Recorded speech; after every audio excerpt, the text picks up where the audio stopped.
Jawa Padang. Yang terhormat Bapak Ibu Dewan Guru, terima kasih saya ucapkan karena telah berkenan hadir dalam kegiatan diseminasi aksi nyata nomor 1.4 budaya positif. Baiklah Bapak Ibu, langsung saja di sini saya akan menyampaikan tujuan dari diseminasi kali ini, yaitu untuk menyebarkan pemahaman dan pengalaman penerapan budaya positif.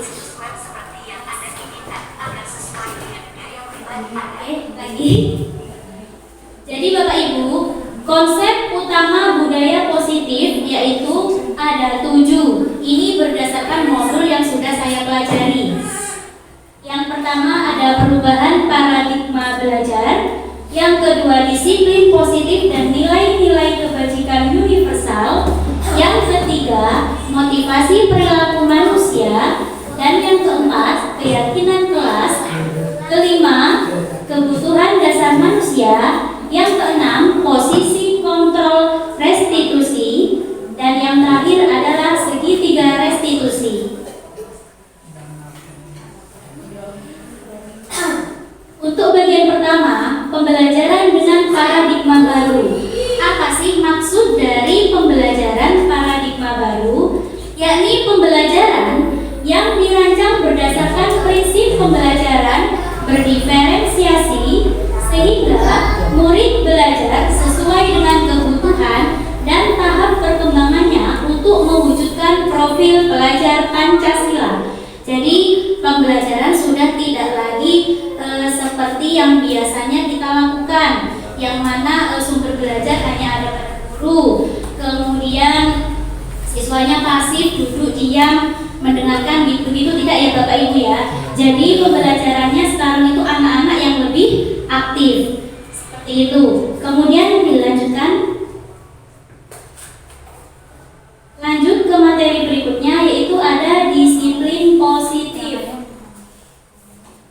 Nah, sebelum menginjak lebih jauh, Bapak Ibu mengartikan kata disiplin itu apa sih?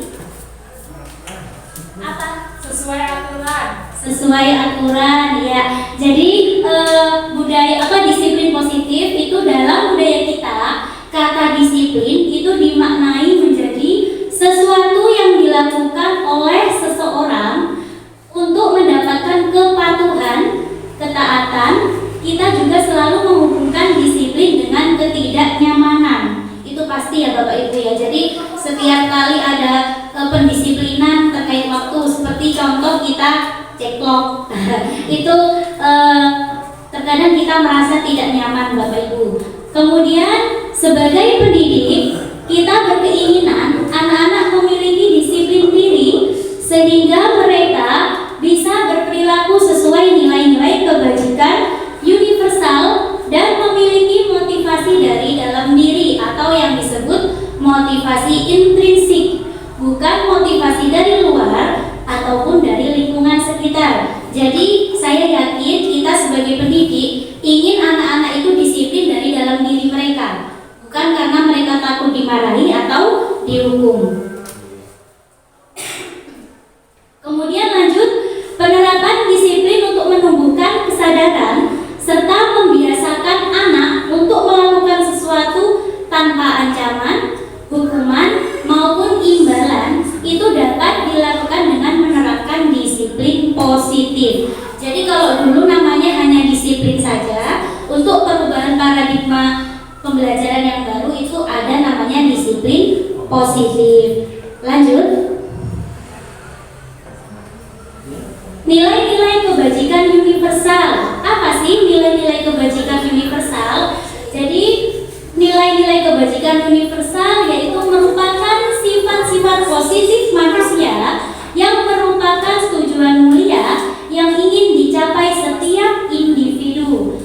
Nilai-nilai tersebut bersifat universal dan lintas bahasa, suku bangsa, agama maupun latar belakang, seperti yang ada pada profil pelajar Pancasila, beriman dan bertakwa kepada Tuhan Yang Maha Esa serta berakhlak mulia sampai pada kreatif. Selanjutnya,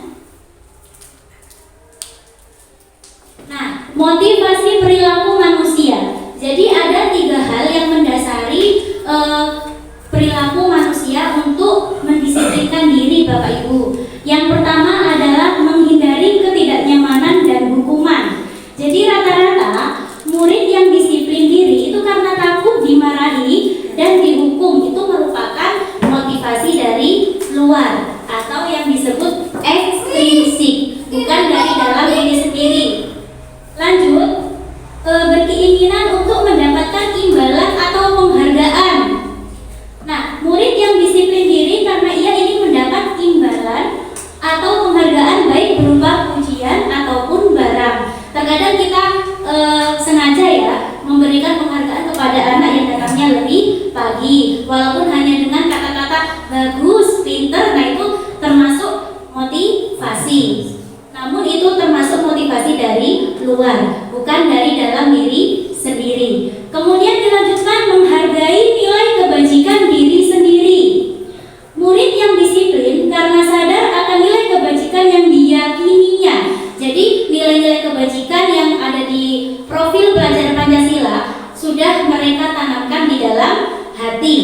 Nah, ini merupakan motivasi dari dalam diri murid sendiri. Seperti karena memang datang tepat waktu, karena memang bertanggung jawab. Kemudian mengerjakan tugas itu juga merupakan tanggung jawab. Seperti itu. Lanjut.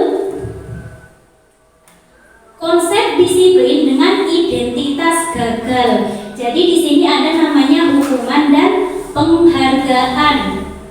Hukuman itu ditandai dengan ketidaknyamanan, kemudian sifatnya memaksa, kemudian murid akan takut,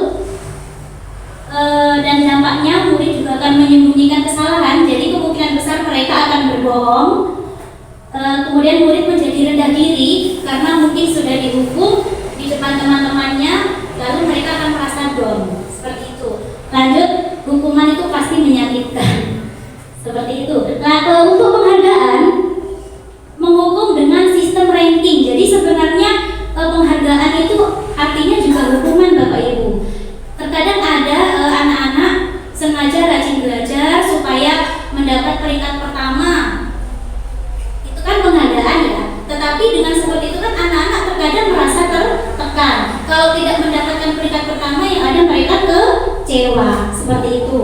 Kemudian untuk sistem penghargaan ini sebuah cara yang tidak efektif, menimbulkan iri hati atau merusak hubungan. Nah, contoh kayak tadi, misal si A datang tepat waktu, si B datang terlambat, kemudian kita memberikan penghargaan kepada si A, bagus, pinter, si B merasa iri hati, seperti itu. Kemudian lanjut, mematikan kreativitas, merampas hak dalam menghargai diri sendiri. Lanjut. Konsep disiplin dengan identitas sukses. Yang pertama ada konsekuensi, yang kedua ada restitusi. Ini waktu saya belajar di modul 1.4 Bapak Ibu, ini merupakan hal yang baru pertama kali saya tahu, dan ternyata teman-teman sudah tahu, mungkin sudah dipelajari sebelumnya. Jadi saya paling tidak tahu sendiri. Nah, jadi ini ada konsekuensi. Konsekuensi ini penguatan dalam jangka pendek. Kemudian monitor atau pengawasan secara berkelanjutan. Ada stimulus, kemudian ada respon.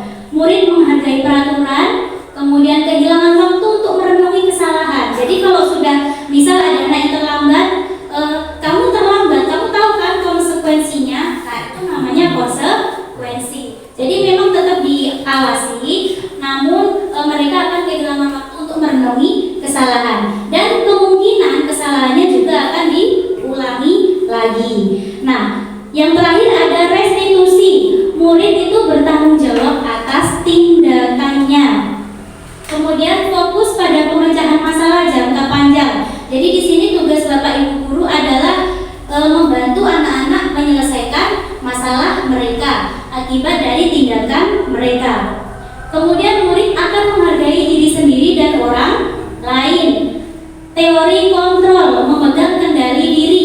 Jadi kalau sudah restitusi, anak-anak itu akan memegang kendali dirinya sendiri. Saya harus bagaimana, seperti apa untuk proses perbaikan diri. Kemudian murid juga akan memiliki motivasi ini tadi ya, untuk memperbaiki diri.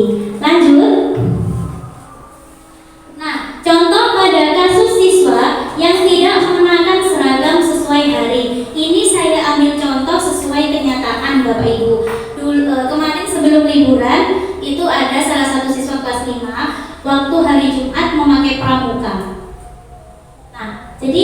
kalau hukuman itu sistemnya guru menghukum siswa tersebut untuk menyapu halaman sekolah, itu contoh. Kemudian guru akan marah dan murid akan menjadi takut. Kemudian kalau kita menerapkan konsekuensi, guru memberikan konsekuensi untuk tidak lalai dalam penggunaan seragam sesuai hari atau menyuruh siswa pulang untuk ganti seragam jika rumahnya dekat. Biasanya seperti itu. Jadi kamu berbuat salah, ya harus diselesaikan hari ini. Kamu harus pulang, ganti baju, seperti itu. Lanjut, guru tegas dan siswa menghormati peraturan. Jadi tidak muncul kesadaran dari diri sendiri. Kemudian untuk restitusi, guru menanyakan keyakinan kelas atau dirinya dan membantu siswa menyelesaikan masalahnya. Jadi ketika kita melakukan restitusi, guru itu menanyakan kepada murid keyakinan kelas apa yang sudah kamu langgar. Kemudian bagaimana kamu menyelesaikannya? Jadi mereka akan berpikir bagaimana cara menyelesaikan masalahnya sendiri. Dan di sini sifatnya guru itu terbuka dan siswa menghormati dirinya sendiri serta orang lain, termasuk bapak ibu guru. Lanjut, konsep disiplin dengan pendekatan restitusi. Dari tadi saya bilang restitusi itu apa sih, kan belum saya jelaskan di sini ya. Jadi sebuah cara untuk menanamkan disiplin positif pada murid, yakni proses menciptakan kondisi murid untuk memperbaiki kesalahan mereka sehingga mereka bisa kembali pada kelompok mereka dengan karakter yang lebih kuat. Ini menurut Gosen 2004. Ciri-ciri restitusi bukan untuk mencari kesalahan, namun belajar dari kesalahan. Kemudian memperbaiki hubungan, tawaran dan bukan paksaan. Jadi anak-anak itu diberi pilihan. Kamu untuk memperbaiki diri, kamu harus seperti apa?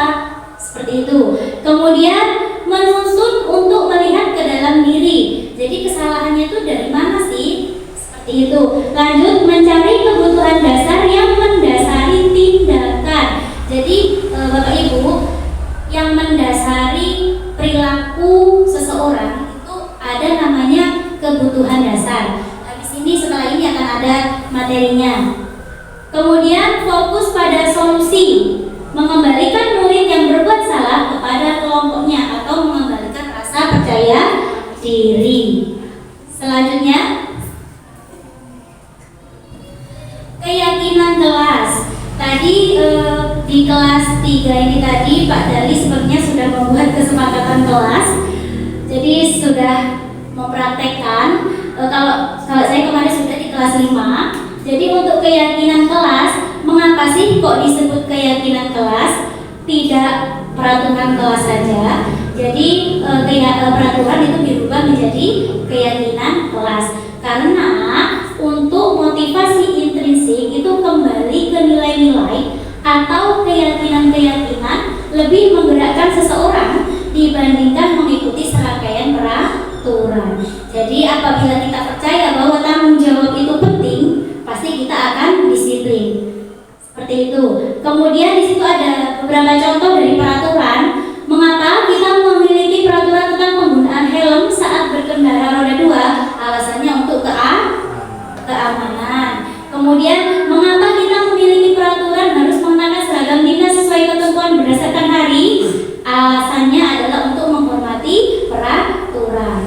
Seperti itu. Jadi tidak ada istilah motivasi dari dalam. Lanjut.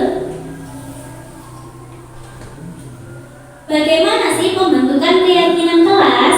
Jadi pembentukan keyakinan kelas yang pertama, semua warga kelas itu harus terlibat. Bapak dan Ibu guru, Bapak dan Ibu guru serta siswa. Kemudian berupa pernyataan universal. Jadi pernyataannya umum, lebih abstrak daripada peraturan. Kalimat negatif dirubah menjadi kalimat positif. Contohnya seperti ini Bapak Ibu, misalkan kamu dilarang terlambat. Nah, dilarang terlambat itu kan kalimat negatif, diganti dengan kalimat positif, datanglah tepat waktu. Seperti itu. Kemudian tidak perlu banyak, hanya 5 atau sampai 10 poin saja akan mudah diingat. Kemudian disesuaikan dengan kondisi anak di kelas dan di sekolah. Lanjut.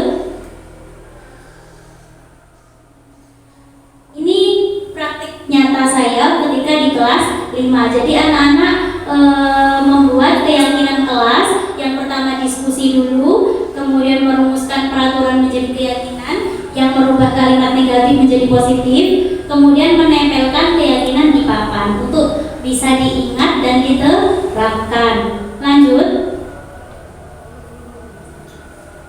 Kurang lebih ada 8 poin keyakinan kelas waktu di kelas 5, yaitu ada disiplin waktu dan seragam, belajar dengan ceria, semangat dan percaya diri, kemudian menjaga kebersihan dan keindahan, saling menghormati sesama, tolong menolong dan kerjasama, menghargai guru atau teman yang sedang berbicara, selalu menerapkan senyum, salam dan sapa, semangat literasi untuk bernalar kritis. Itu keyakinan yang sudah saya buat. Lanjut.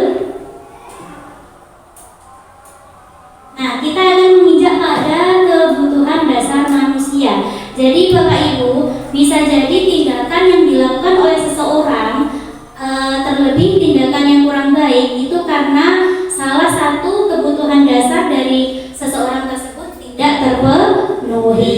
Jadi ada 5 kebutuhan dasar manusia. Yang pertama, bertahan hidup, kasih sayang dan rasa diterima, penguasaan, kebebasan, dan kesenangan. Lanjut. 5 posisi kontrol restitusi. Yang pertama itu ada penghukum, kemudian pembuat rasa bersalah, kemudian teman, dan yang keempat pemantau, yang kelima manajer. Jadi saya sebelum mengikuti program guru penggerak, saya biasanya ada di posisi penghukum dan pembuat rasa bersalah. Jadi yang paling baik, yang paling sempurna Bapak Ibu, menurut modul yang sudah saya pelajari, itu sebenarnya cara mengatasi pelanggaran siswa itu sebaiknya kita ada di posisi pemantau atau manajer. Seperti itu. Lanjut. Contoh penerapan 5 posisi kontrol. Jadi di sini ada penghukum. Kamu tidak pernah benar. Sekarang segera kamu pulang, ganti seragam sesuai hari ini. Itu penghukum. Ciri-cirinya ucapannya lebih kasar. Kemudian pembuat rasa bersalah. Kan sudah Bu Guru ingatkan kemarin sebelum pulang sekolah. Besok hari Jumat waktunya istighosa. Jangan lupa mengenakan busana muslim berwarna putih. Kamu gimana sih? Bu Guru kecewa sama kamu. Nah, itu namanya membuat anak merasa bersalah. Kemudian posisi kontrol sebagai teman. Jangan seperti ini. Ayolah, kamu yang disiplin demi ibu. Jadi seperti itu.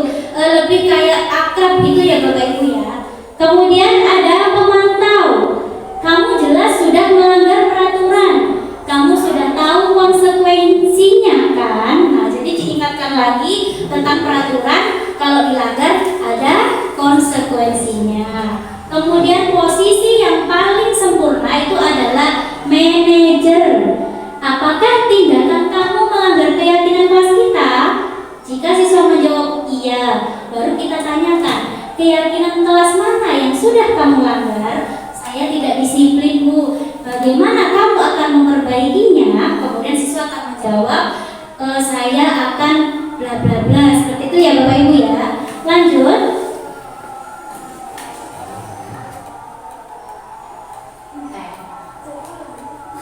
Nah, di sini ada segitiga restitusi. Jadi segitiga restitusi itu ada 3 tahapan Bapak Ibu. Ada menstabilkan identitas. Yang pertama itu untuk membuat anak yang merasa gagal atau yang sudah melakukan pelanggaran itu tidak merasa takut karena sudah berbuat salah ya. Kemudian yang kedua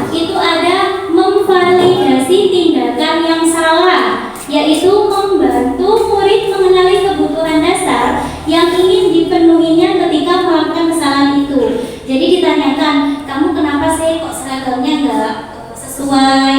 Misal kebutuhannya, iya Bu, ibu saya sibuk sendiri, berarti kan kurang perhatian, seperti itu.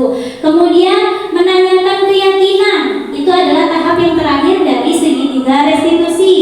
Anak melihat kesalahannya dihubungkan dengan norma sosial dan nilai-nilai yang mendasari manusia berinteraksi dengan orang lain. Jadi seperti sebelumnya tadi ditanyakan keyakinan apa yang sudah dilanggar, bagaimana cara memperbaikinya, dan seterusnya. Lanjut. Nah, ini ada contoh kemarin waktu tapi kok nggak muncul suara? Oke, enggak apa-apa. Jadi ini contoh waktu Anin memakai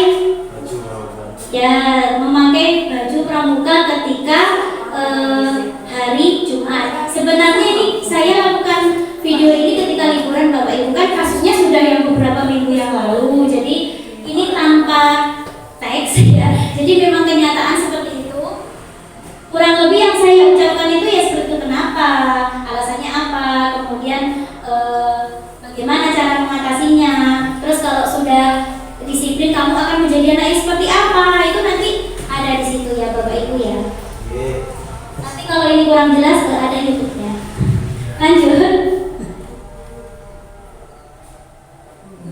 Nah, jadi Bapak Ibu, dalam penerapan program disiplin positif, hendaknya guru itu memiliki standar kepribadian, profesional, dan sosial yang baik. Guru dapat berefleksi pada posisi kontrolnya saat ini terkait perjalanan diri. Sebagai among atau posisi manajer yang menuntun murid menjadi insan yang mandiri, bertanggung jawab, dan merdeka. Nah, jadi Bapak Ibu, saya berdiri di sini bukan berarti saya ingin menggurui ya. Jadi saya hanya melaksanakan tugas ya untuk menyebarluaskan apa yang sudah saya dapatkan. Jadi saya juga belajar di sini. Jadi semoga kegiatan belajar kita hari ini itu membawa manfaat sehingga dapat mewujudkan profil pelajar Pancasila. Ya, ada pertanyaan? Mungkin ada yang tidak jelas dari penjelasan yang sudah saya sampaikan. Kalau untuk anak kelas 1 contoh keyakinan kelasnya bagaimana? Ya, kalau untuk contoh anak kelas 1, contoh keyakinan kelasnya seperti apa? Yang singkat-singkat saja Bu. Ya, seperti tadi misal tidak boleh terlambat, besok datang tepat waktu ya, kayak gitu aja. Tidak perlu ditulis karena kan mereka kan jadi cukup diingatkan setiap hari sebagai pembiasaan. Jadi untuk kelas 1 itu lebih pendek kalimatnya, terus dibuat lebih menyenangkan seperti itu. Mungkin ada lagi yang mau bertanya? Sudah cukup? Oke, baiklah Bapak Ibu, terima kasih atas kehadirannya. Semoga Bapak Ibu selalu sehat. Amin. Dan semoga Bapak Ibu termotivasi untuk mengikuti pendidikan guru penggerak. Amin. Karena di sini ada guru bergerak itu Indonesia maju Bapak Ibu. Oke, terima kasih. Mohon maaf apabila saya ada salah kata. Wabillahi taufiq wal hidayah. Wassalamualaikum warahmatullahi wabarakatuh. Waalaikumsalam.